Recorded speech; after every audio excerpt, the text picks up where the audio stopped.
In a world where it seems totally normal to listen to a podcast about the Toronto Argonauts, it's the X's and Argos podcast. Welcome to the X's and Argos post-game reaction podcast brought to you by Funny Bone Broth. My name is Ben Grant, joined as always by JB as the Argos break the streak and win on Labor Day in Hamilton, 28-8 the final. JB, I did not have faith in the double blue today. I picked a Hamilton win. You knew better. You picked a win. Is this how you thought it would go? I thought Hamilton would be better. I didn't realize that Dane Evans wasn't going to play at all when I gave Hamilton a fighting chance to win. But I felt that the Argos had a really good feel for what Hamilton did. And there was no way Hamilton was going to be able to change that in a week. So I felt confident that they were going to go into Hamilton and put up a bunch of points. Yeah, I also would have taken the Argos had I known it was going to be Jamie Newman starting. But that's not the rules we play with. So I'm happy to take the L in this case. Let's talk a little bit about that decision before we get into a recap and start breaking some things down. So we hear a few days ago that Jamie Newman is going to start at quarterback. And the reason this was weird to me is that Dane Evans, he hasn't been playing well this year. He's had the worst year of his career. However, he's still a professional quarterback and an experienced quarterback and has done some really good things against the Toronto Argonauts. Plus, he had 3 straight days of practicing full and was deemed healthy. He dressed for the game, had 3 straight practices where he was out there doing everything that was asked of him. A little bit surprising, no? Is there a player I'm unaware of that maybe Hamilton is tanking for? Yeah, like in other leagues and other scenarios, you'd start wondering because it just didn't seem to make a lot of sense to me. Now, does Jake Bird have a younger brother? That's right. Number 1 overall, younger Bert. I think, you and I talked about this a little bit after the game. Was there maybe a test going on? Did Hamilton want to see, let's take a good look at Morton. Let's take a good look at Newman before maybe making a move. I know they joked about it, I guess, on the broadcast about maybe bringing in Bo Levi Mitchell. Look, Hamilton is not out of this yet. They're a game and a half out of a playoff spot. They're 2.5 back of Toronto, but a game and a half back of a playoff spot. I know it was a joke, but maybe this was like, let's take a look at these other guys. Just make sure before we make a big move for another quarterback that we're absolutely sure that it's not going to be one of these 2 guys.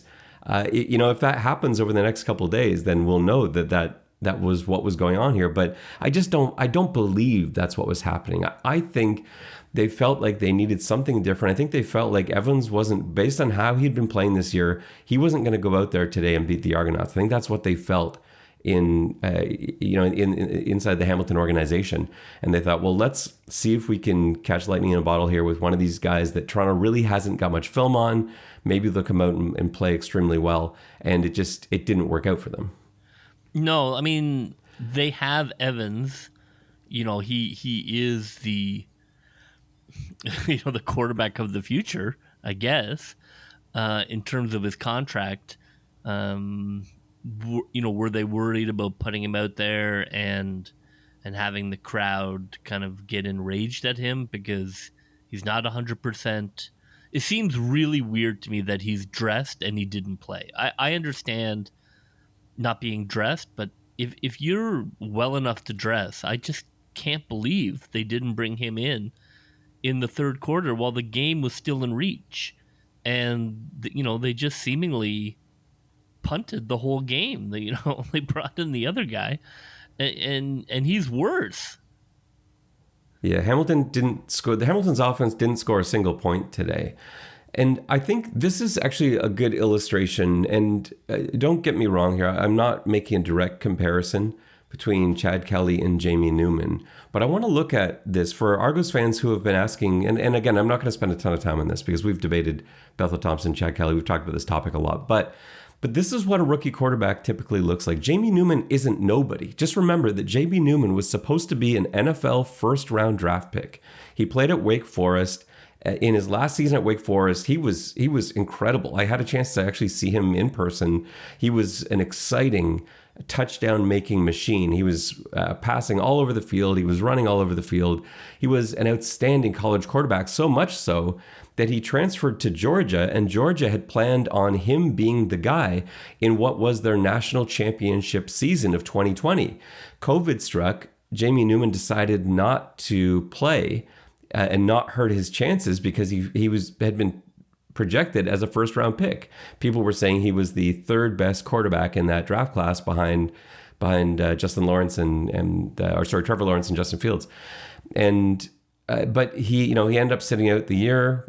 No recent film on him. Everyone took a pass, and his projection completely changed. And so again, he's not nobody. He was a highly touted prospect, and you look at him as a first-year starting quarterback in the CFL, and this is typically what it looks like. And I'm not writing off Jamie Newman as a quarterback for his CFL career. He may go on to do great things. CFL rookies look like this. You go back to all the CFL greats even look like this. Even guys like Doug Flutie look essentially like this in their first year. And so it's, I think, a really nice illustration for people wondering why we haven't seen Chad Kelly, why he didn't come in to replace Bethel Thompson when McLeod had rough games. It's because this is like, would this be what you were hoping to see? And of course, the answer is no. JB, let's get through our recap here. So, not ideal conditions, as is always the case at Tim Hortons Field, but I didn't think it was windy enough to merit choosing wind in both first and second half. It just didn't seem like that kind of game. Like, it does get windy sometimes. The weather does affect play, certainly, at Tim Hortons Field. We've seen that before, and Hamilton's been snake bit by it on many occasions, including in the Grey Cup. But this didn't seem like one of those games. It wasn't that strong. The weather wasn't great. There was a bit of rain. It was wet. It was windy, but I think that was a mistake from Hamilton, thinking that they needed to choose side. And what's odd is, they made the same mistake in Toronto. Right. And, obviously did not feel it was a mistake, even though, from where I sit, it clearly was a game-losing mistake. Hamilton is an enigma wrapped in a mystery. I don't know what is happening down the highway. They make really strange decisions for coin tosses. They have, it's in their heads, I think, now, because they've done it now for like three or four seasons now, where it's just like, what's going on here? And yet they might be the best team in the league with coaches' challenges. They're so good at challenges, and that's something that every CFL coach in the league could take a lesson from them. I tweeted that Coach Steinauer should run a CFL coaches clinic on when to challenge and when not to, because he always seems to do it correctly. Even the ones he loses, you totally get why the challenge flag was thrown. Whereas, one that Coach Dinwiddie had today, it's not that it was wrong, but it just, you could tell just in seeing it once, you're like, well, this is never going to get overturned. There was a terrible one yesterday from Coach Dickinson in Saskatchewan. So it's something that Hamilton does do well, but when it comes to coin flips, not so much. I just can't get over it, I have to say. This was apparently the largest crowd ever at Tim Hortons Field. And this game was really their whole season. I just do not understand how Dane Evans did not start that game. Yeah, we're gonna have to look past that because we do have to get on with everything else. But even recapping it, this is your whole season, where if you beat the Argos on Labor Day, right? It's like, you got that done. I'm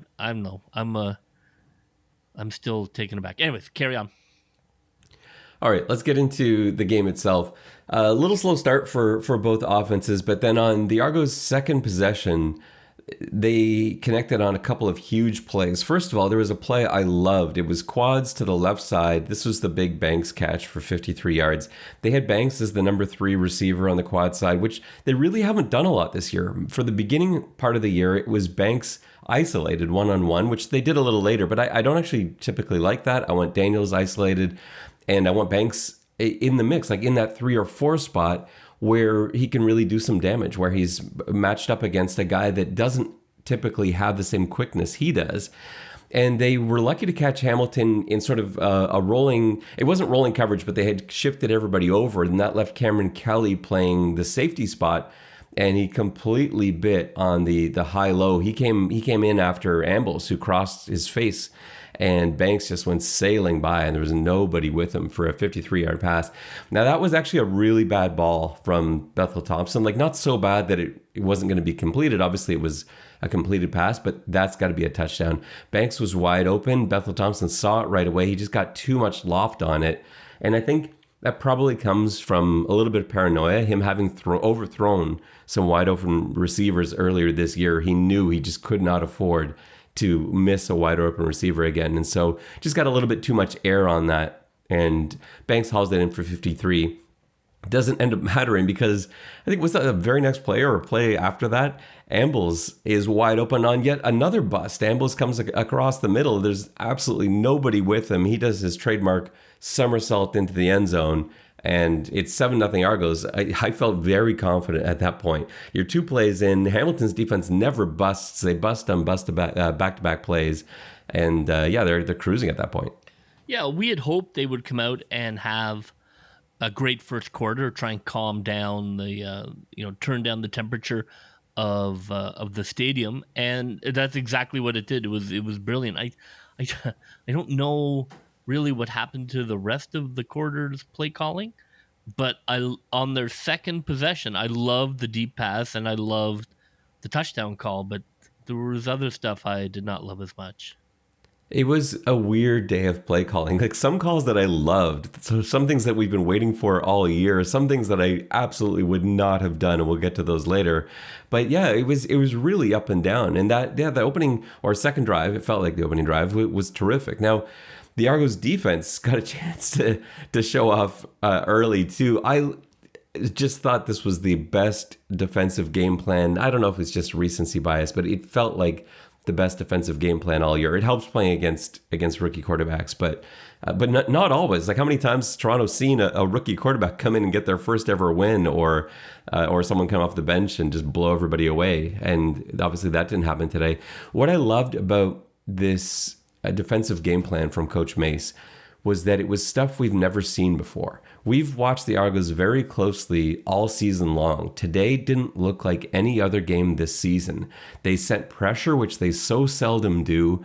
They had zone coverages, which I haven't seen before, some that I'm really interested in breaking down. I'm excited to look at the film. I wish we had all 24 for a game like this, because they were doing stuff that as I was watching, I'm like, I have no idea what this is. I don't know. I know it's a 2 or it's a 3, but I don't know what kind. And it's a weird inversion, and they've got guys dropping here, a robber here. It was really cool stuff that they were running today, and it expectedly so. The young quarterbacks for Hamilton had no idea what was going on, and they couldn't get anything going.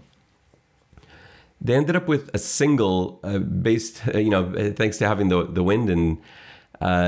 Actually, no, it was against the wind. That was a nice punt that just somehow sailed into the end zone, got a really nice bounce. So it was 7-1. Argos add a ruse of their own. Beatty missed a field goal. He had hit 12 in a row. This one didn't look like a really difficult one. He's been hitting from miles away. Misses this short field goal. Do you feel like the wind got a hold of this one? What went on there? When I watched it, the wind was not blowing hard to the right. I think he just, It maybe caught someone. I think he just didn't fully rotate the hips and hit it a bit thin, and there was enough wind to move it, 4 or 5 feet. He didn't give himself enough leeway with the strike. So kind of wind, but I think if he hits that a little flusher, he doesn't have to worry about the wind. Is that called pushing it when the ball goes right for a right-footed kicker? That's pushing it, and going left is pulling it. He is pushing that for sure, right? It's golf. I mean, kicking is basically just golf. Where he didn't overswing. He just didn't. He sort of underpowered it, and that's what ends up happening where you hit it. He hit it on a normal day. It's probably good. He just didn't leave himself enough leeway. The second quarter was terrible for the Argonauts, and the offensive line completely fell apart. Receivers started dropping balls. I don't know what was going on today. Like, again, I know it wasn't ideal conditions, but you play in much worse. You certainly play in colder conditions. There was some real concern today in the second and third quarter. The Argos couldn't run the ball at all in those quarters, and they seemingly couldn't catch either. There's so many bobbled passes, dropped passes, tipped passes, and in weather that you really don't expect to see that kind of thing in. And so the second quarter starts off with a pick six that went kind of right into the hands of Roll. So what happened here? Everything bad. Nothing good happened on this play for the Argos. So first of all, they completely missed an A-gap blitz. You could see pre-snap, Bladek was talking to Lawrence, and they're communicating together about something. Obviously, it's not like, about the weather or anything like that. They're talking about who's coming through, who's got who. And Santos Knox came through their gap untouched. So obviously, whatever Bladek was saying was not understood by Lawrence or vice versa, because they both allowed Santos Knox to come flying through the A-gap. An A-gap blitz kills any play. There's really nothing that's going to stand up to an A-gap blitz other than like a perfectly timed jet sweep or something. And so Bethel Thompson has to hurry the throw. He throws it high, so that's our second mistake. And then the third mistake is that Coxie's still got to find a way to come down with that ball. It wasn't easy. It was up really high. It was coming in really fast, but he's got to catch that ball. He tips it straight up into the air. It's an easy pick for Roll, and there's nobody there to stop him, and he takes it in for 6. And that ties it up at 8 at this point. And it didn't really get too much better from there for the offense. They couldn't move the ball all quarter and all third quarter. No, to be honest, I was really happy the game was on the road, because sometimes I think the crowd would have been all over them on that pick. I think the crowd would have been all over, whatever it was, 7, 8 consecutive 2-and-outs. The crowd would have turned on the Argos, unfortunately, and I'm not sure why, as opposed to just, they're working stuff out. This is not a team that can come out and just blow the doors off teams. This is not the 97 Argos. They have to try things and then see what works, and then kind of build as the game goes on and find weaknesses. That's just the nature of this offense. Is you're going to have some rough patches while they figure out what works. Never at any point in the second or third quarter did it feel like this was a game the Argos would eventually win by 20. It just didn't have that sense to it, unless weird things started happening, and they kind of did later. But let's get through that. So the next thing I want to talk about is the first Jamal Peters interception of the day, as something that he seems to group together. So it was a 2 interception day for Jamal Peters after 3 last week. It's pretty incredible to have 5 interceptions in the course of 2 games is amazing. But today's were really different. Last week, Jamal Peters' interceptions were all skill-based. He was making amazing plays. He was disguising coverage. He was undercutting. He was reading routes, making great catches. Today was a little different. He was in the right place at the right time. So they sent Edwards off the edge on a blitz. He ended up rushing the throw it was Newman, I think, in at that point. McManus tips the pass, and it goes right to Peters for his league-leading 5th interception, and then he would add another one later. Is that right? Yeah, he's got 6 now. Yeah, I think that's right. So he's in the CFL lead in picks. But yeah, great play all around. Nice timed blitz from Edwards. He hit it really well. McManus just getting in the way. Peters, he's the guy that has to make the catch ultimately, and they didn't do that all game, because we saw in the very very next possession Carnell not making the catch. Look at Carnell. Carnell dropped 2 interceptions that game. So, you got to catch the ball. So, yeah, I think full credit to Peters. Yeah, and that Carnell one, I think that came on the next drive or 2 later, but that's one that he just absolutely has to have that, and he wanted that so much, being a former Hamilton player, and Hamilton never gave him a chance to play, and here he's out here starting in Hamilton on Labor Day.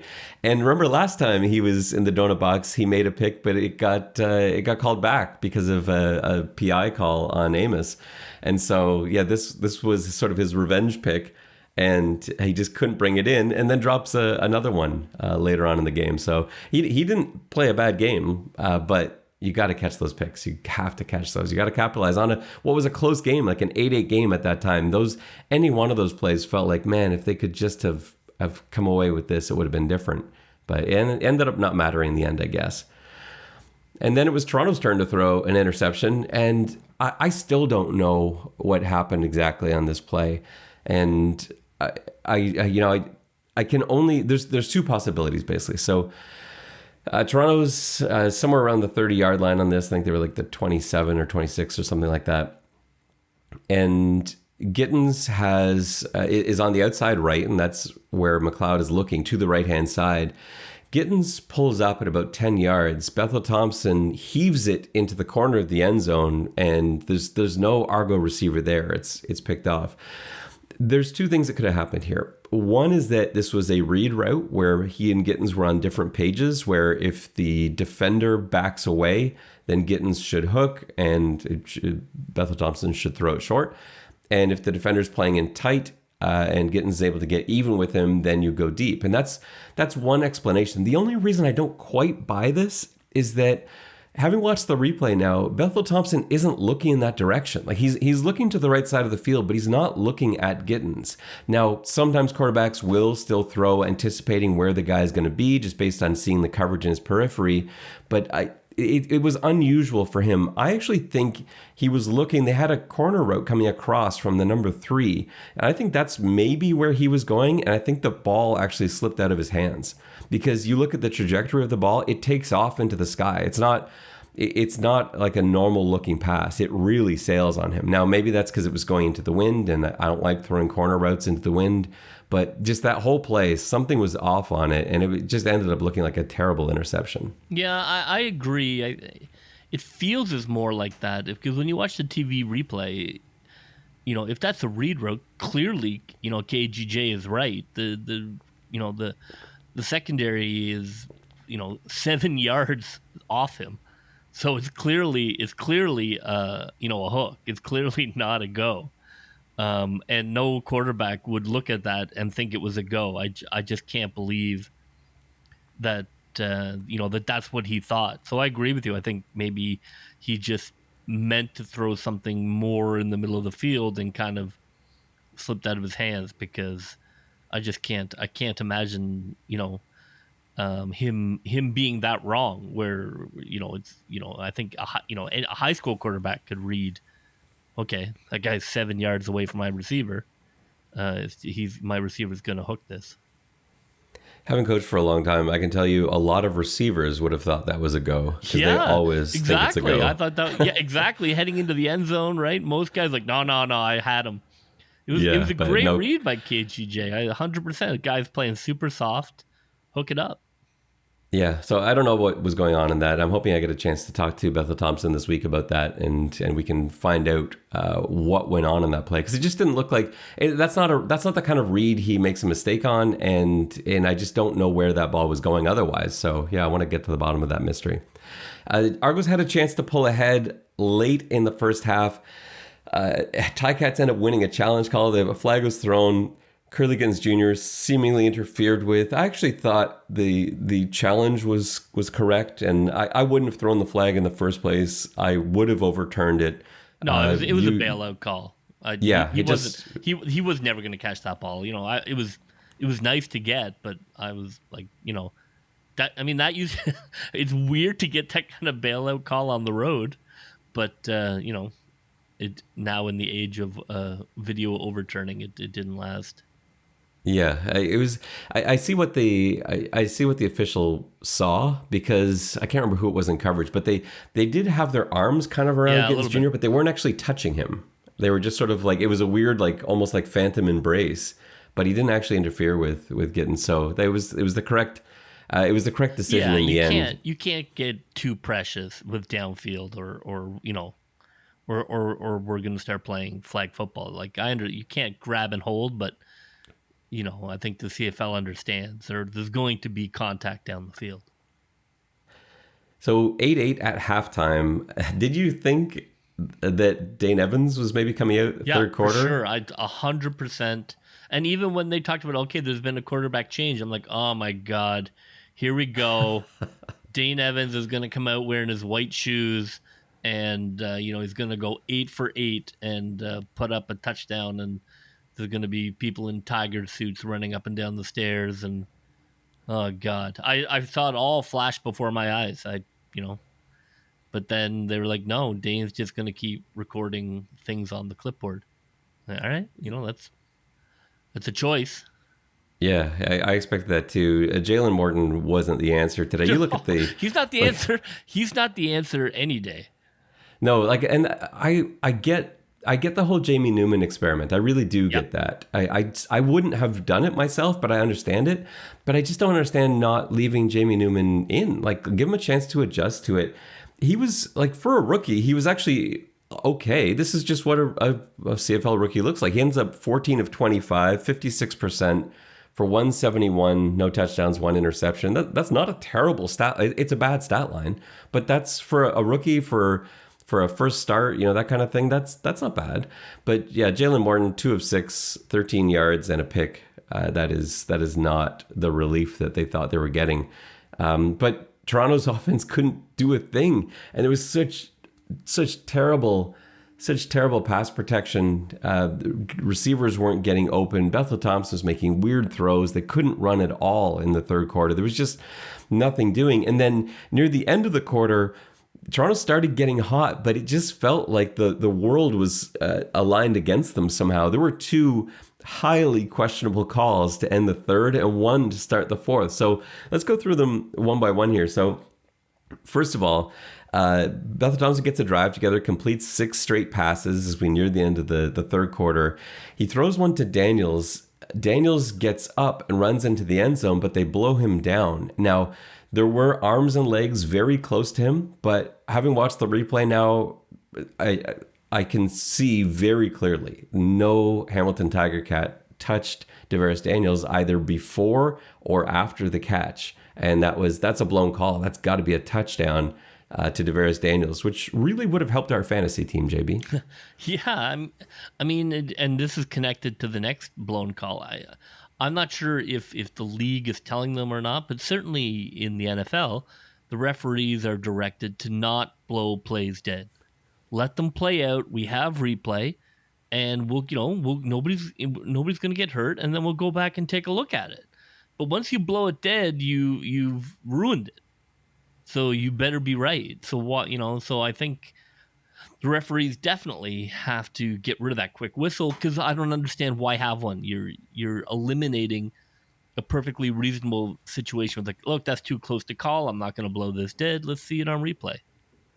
The argument in some cases is to not get guys hurt. You don't want to allow extra contact, things like that. But that's not what this play was about here. I agree on that. On the other hand, sometimes you watch refs and there's like, where's the whistle on this, on this forward progress? You can't figure them out sometimes. Sometimes they're just like, no, keep playing. And you're like, well, no, blow the whistle, because that's when people get hurt. When you have forward progress and you don't blow it dead and then somebody comes in and cleans out. But yeah, on a pass, on a strip fumble, you got to let that play out into the end zone. So they end up settling for a field goal. It's 11-8 at that point. Hamilton, with their last possession of the third quarter, Morton is in, and Smith absolutely stripped the ball. It was called an incomplete pass, but it's not even close on the replay.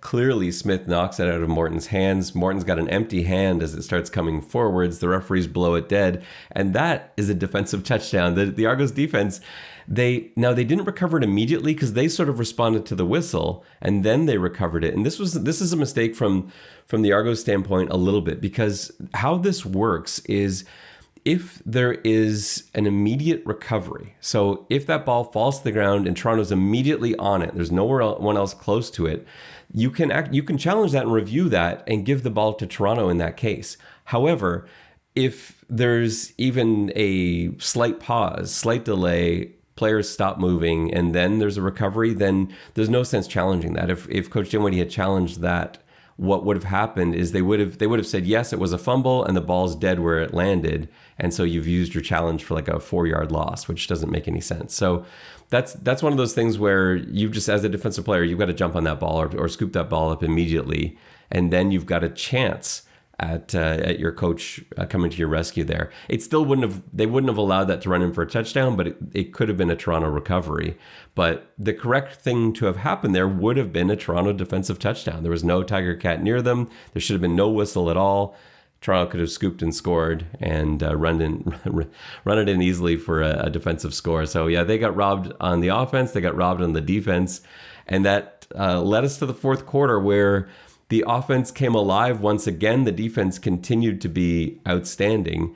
But there was yet another call that could have gone another way. It ended up not really mattering, but the Argos punt into the wind, and I think it was White that mishandled the punt. It definitely touched White as he came up to get it.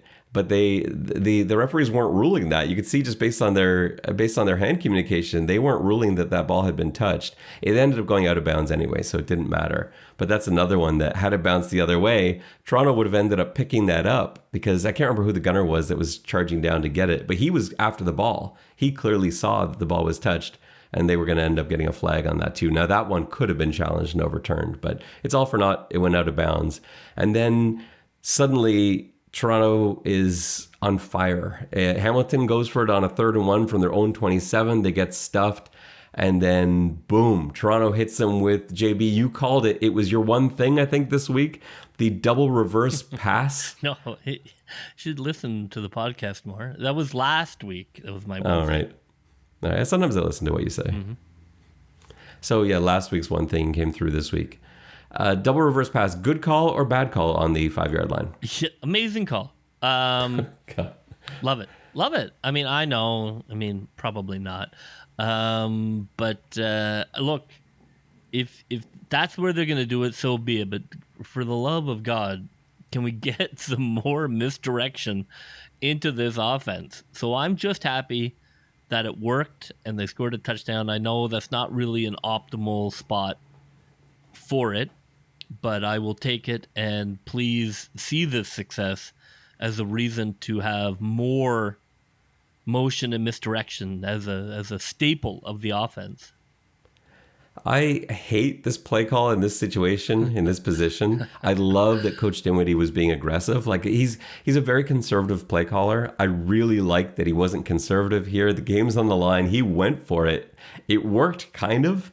But a double reverse pass on the 5-yard line is not, to me, it looked like something went wrong. That happened to me early in my coaching career. I accidentally, well, it was stupidity on my part.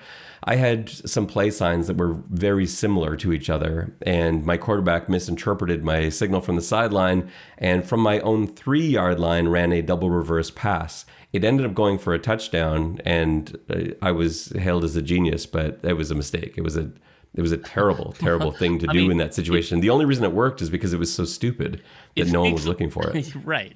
I mean, it speaks a little bit to the desperation, I think, in the red zone that the offense is having. They're just not a confident group down there. And when you've got to call a trick play, that usually means that you are, grasping at straws. But nonetheless, I think it's good for the team to see the success of that kind of play. Now, one last thing on that play, because I still don't understand what was supposed to happen on it. Because what happened, so to go back to run that play, so they're actually at the 4-yard line, and Gittins comes across on a jet or an end around and ends up pitching it back to Banks, who's coming across from the right to the left. Banks is a left-handed thrower. This is left-handed. And Banks was clearly looking to throw. And we know this because the offensive line is pass blocking. They're not run blocking into the end zone. They're all holding their ground at the line of scrimmage so they don't get caught for having an illegal man downfield. So this is a pass play. And Banks ends up not passing the ball. He pump fakes to nobody. and then runs it into the end zone. Now, there's some great things that happened in there, and I'll talk about that in a second. My question is, who was he supposed to throw to? Because there was nobody there. When you watch that play, Banks is coming across looking. There's the only person close to that side of the field is Coxie, who's not in any position to field the ball. The receivers on the right side have stopped running, and obviously he's not going to throw back across his body all the way across the field side.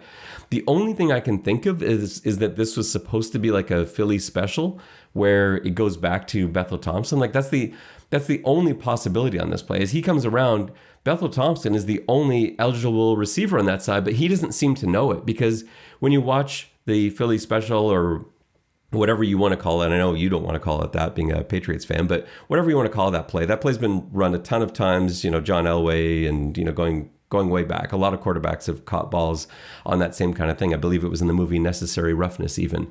But on that play, the quarterback's got to wheel around. He basically hits the sideline and then turns upfield into the end zone. And that's not what Bethel Thompson was doing. So I think there was probably supposed to be a receiver coming across, and he wasn't there. And so you really have to give it to Banks. That pump fake was brilliant because everybody froze. As soon as he brought it up to pass, everybody froze. There's nobody there. There's no one that he's looking at. There's no receiver. He's just stalling and being an athlete. Bethel Thompson ends up washing out Carriel Brooks for a key block, and Banks is able to cut it back inside for a huge touchdown. It's 18-8 at that point, but they got really lucky there. That was not how it's supposed to look, and Banks almost got caught for like a 15-yard loss. Yeah, no, but the reverse and the double reverse remain undefeated.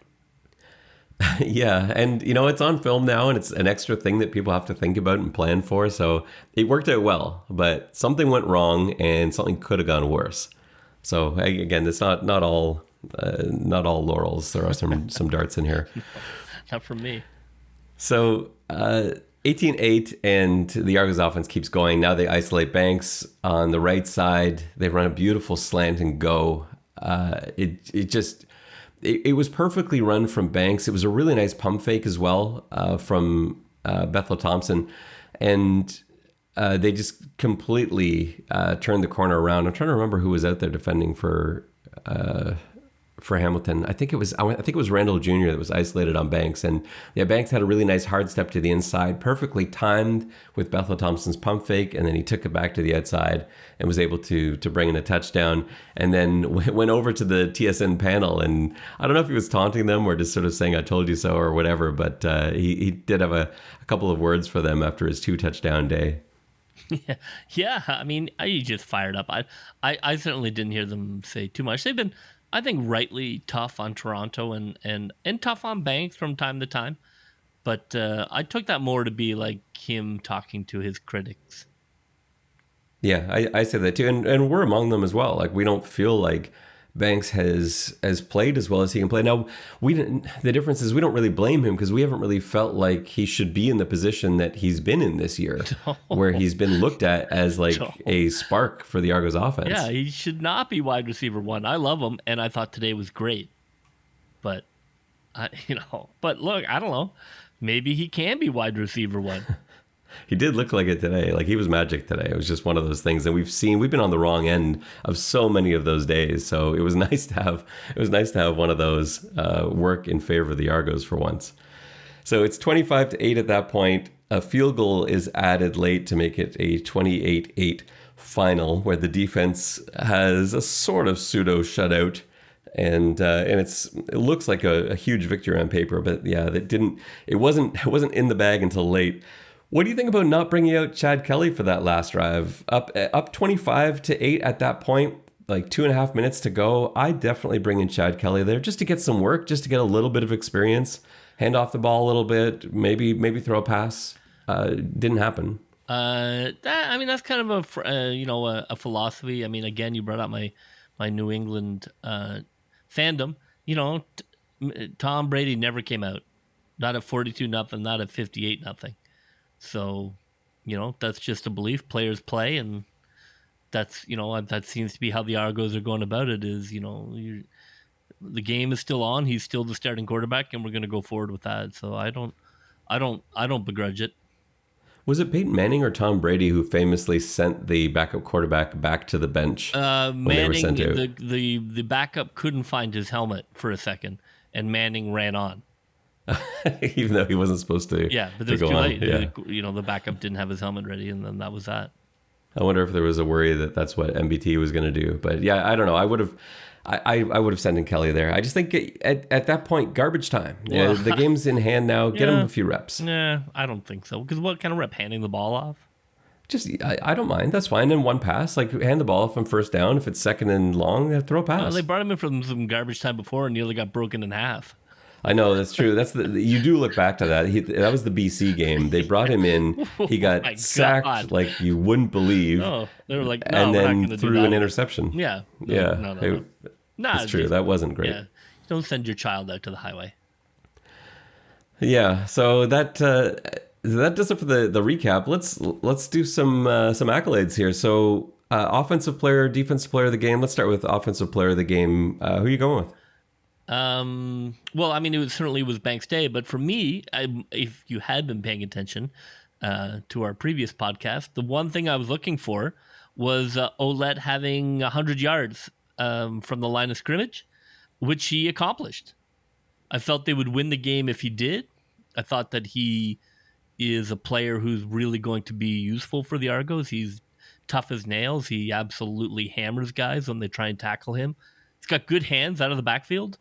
And Hamilton didn't cover his passing routes this game. I don't know why they took that off. But if they're going to leave him open, I mean, he can catch, and he is a load in space. So for me, I thought he was the spark for the team. Look, he's still not going to turn nothing into something, but he is a valuable part of the offense. And his 100 yards, I think, was the difference today. Absolutely, yeah. He ended up with, I think, 116 all-purpose yards between receiving and rushing. 11 carries for 46 and 5 receptions for 70. There are two really big things that stand out for me on this. Like he had no blocking whatsoever in that second and third quarter. They didn't run a lot there because they saw immediately it was a problem. What I like about this, so he ends up with 4.2 yards a carry. It's not amazing, but it's fine. It's way better than what the Argos have been getting. They've been getting 2 and 3 if they're lucky. 4.2 is okay. And what I really like about that is these stats aren't inflated by like one super huge run. His long run of the day was 7 yards. So what that means is it's a pretty consistent I guess it's a pretty consistent 4.2 yards a carry. Yeah, I mean, they're taking pretty much every rush. They're taking their moments, right? Like we're like, okay, we got to look here, and we're going to kind of catch them by surprise occasionally. It still is an issue, I think, moving forward in terms of being able to run the ball at will. But man, I am so impressed with his hands catching the ball. That's going to be, that is a great asset, because he is, if you're a cornerback, he's like using a fullback. Like he is going to hammer you in that open field. So I love him catching the ball, and the more confident he gets with that, if we can get a little more running help, I think he's going to really be an important part. Yeah, it defensively, they came at Toronto very differently. Because remember last game, they took away AJ Ouellette as a receiver. They were all over him. Yeah, and today they just sort of let him wander out in those leaks and late releases and swing passes, and they just kept going to him. I filed that under. I don't know what the hell Hamilton was doing. Yeah, there's a lot of questions today. How about the running from, just before we move on to my offensive player of the game, how about the running from Daniel Adeboboye? Yeah, great run. Nice little run there in the fourth quarter. Yeah, really nice run. He trucked a couple guys too. He ends up with 3 carries for 21 yards. Great to see him get some action there. 100%. Again, it's going to be slow and easy, but that's not nothing. Even in the fourth quarter, even when you're up, to be able to run that through, I think is a great sign.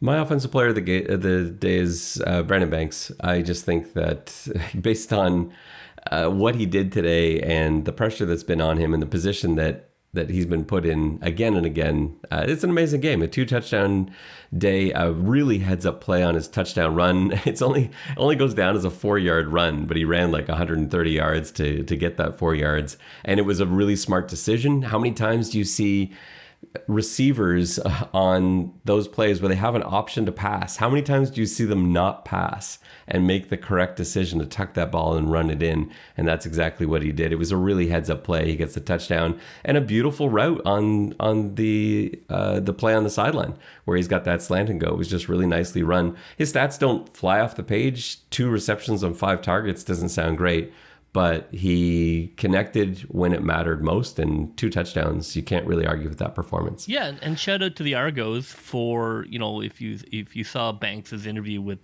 Banks Jr., he was shouting out the Argos for supporting him, as a single parent and letting his son come to the practices and be a part of the team and be there at the game and on the sideline. And he was really pretty emotional and clearly touched by it. And, that's the kind of stuff I love to see the franchise do. And, like they joked about, man, if that makes Speedy play like that, then, by all means, keep it up.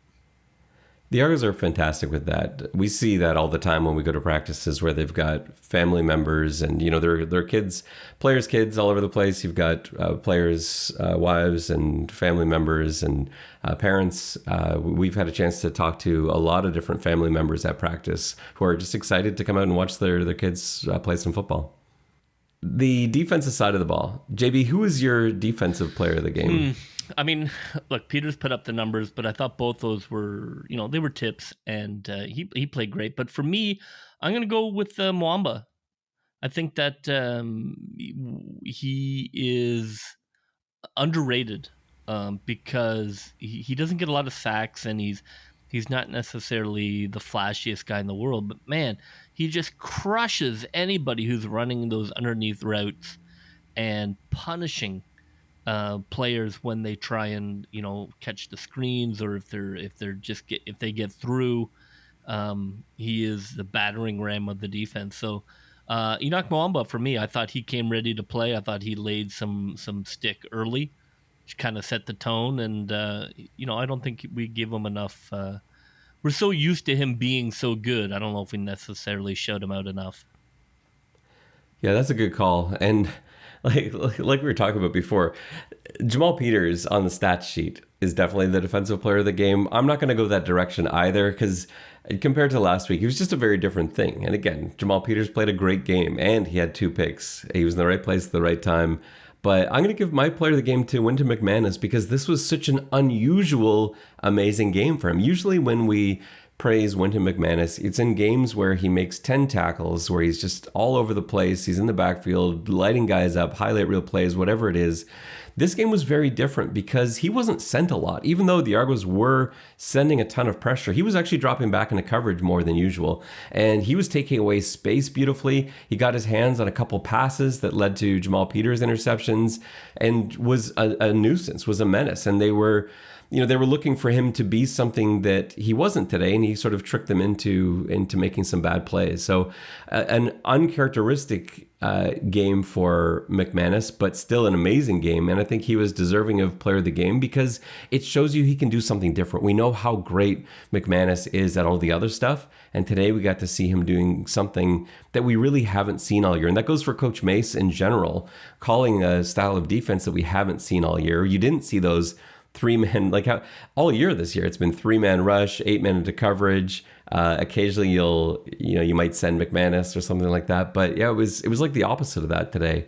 And yeah, McManus played it beautifully because he's a really versatile linebacker. And I think he's the best will linebacker in the East. Yeah, and he was starting to get some recognition from the television broadcast about being one of the best players in the East. So I think that narrative is definitely picking up, and I think he's well on his way to being recognized for that. Where are you going for play of the game? Well, where else? Double reverse. It was the dagger in the game that was the dagger, so a dagger within a dagger. Loved it. Ballsy call. Banks. Great touchdown. Play of the game, hands down.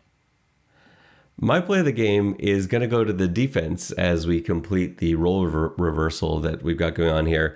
It was the 3rd and 1 stop. Yeah. So good. Tight game in the third quarter. Hamilton going for it on 3rd and 1 from their own 27, I think it was. And how many times this year have we seen this just be automatic from other teams? Well, usually the Argos line up offside on every 3rd and 1 that they face. And it seems like every week a team is able to come in and get it, especially a big, heavy quarterback like Newman, who's such a great runner. And we saw him torch the Argos a few weeks ago on long runs, on quarterback sneaks where he was getting 4 and 5 yards. And on this particular sneak, I think it was Morton in the game on that sneak. And the Argos just stood up the offensive line. There was nowhere for him to go. He made the correct read in that he should come around the outside, but it got blown up and he got sent backwards. And it was just a huge momentum swing. The Argos ran their double reverse pass run a few plays after that. But to me, it was that stop. That was a huge play. And it was even bigger because on the series before, I kind of felt like Toronto should have gone for it. They were in a 3rd and 1 scenario on like their 40 or something like that. And I felt like that was a time for Toronto to go. They punted it away, which turned out to be the right move. And Hamilton went for it, which turned out to be the wrong move. JB, we've got a pretty short week this week with Toronto traveling to Ottawa Saturday afternoon, a 2 p.m. game. So our pregame walkthrough will come to you late Wednesday night. Be sure to look for that. And as always, you can find JB's report card on xsandargos.com, plus all of our other stuff, video breakdowns, articles, chalk talk, you name it. For JB, this is Ben Grant saying so long, and may all your pre-snap reads be good ones. I'll see ya.